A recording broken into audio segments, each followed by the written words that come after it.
John chapter 2. On the third day, a wedding took place at Cana in Galilee.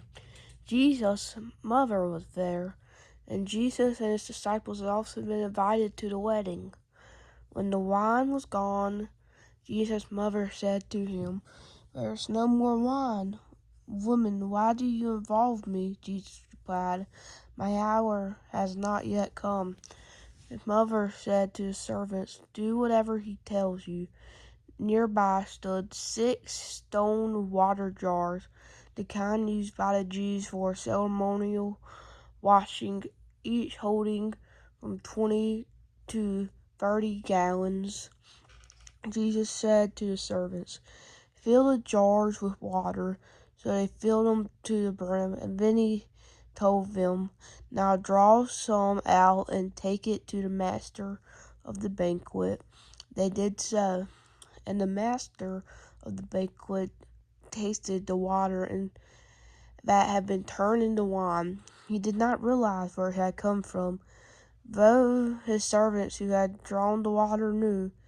Then he called it bridegroom aside and said, "Everyone brings out the choice of wine first, then the cheaper wine after the guests have had too much to drink. But you now have saved the best till now." What Jesus did here in Cana of Galilee was the first signs for which he revealed his glory, and his disciples believed in him. After he went down to Capernaum with his mother and brothers and his disciples. There they stayed for a few days. When it was almost time for the Jewish Passover, Jesus went up to Jerusalem.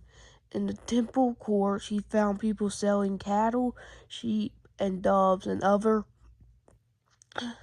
sitting at tables exchanging money.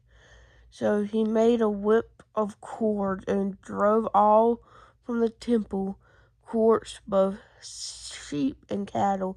He scattered the coins of the money changers and overturned their tables.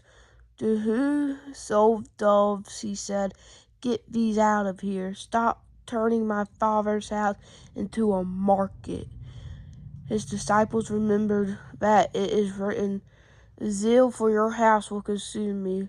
The Jews responded to him, "What sign can you show us to prove your authority to do all this?" Jesus answered, "Destroy this temple, and I will raise it again in 3 days." They replied, "It has taken 46 years to build this temple, and you're going to raise it in 3 days?" But the temple he has spoken of was his body. After he was raised from the dead, his disciples recalled what he had said.